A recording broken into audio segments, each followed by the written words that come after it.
Hey everyone!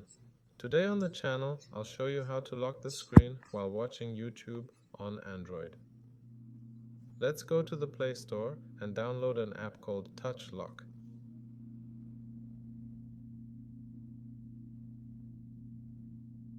Here it is. Here it is. Let's install it.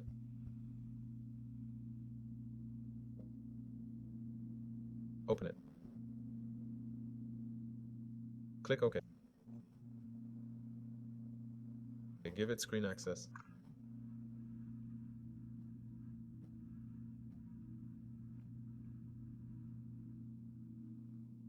Here's the button.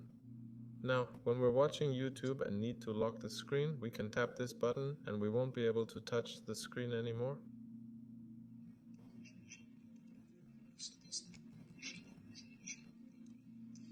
To unlock, double tap the unlock button. That's all there is to it. This was named. Bye everyone.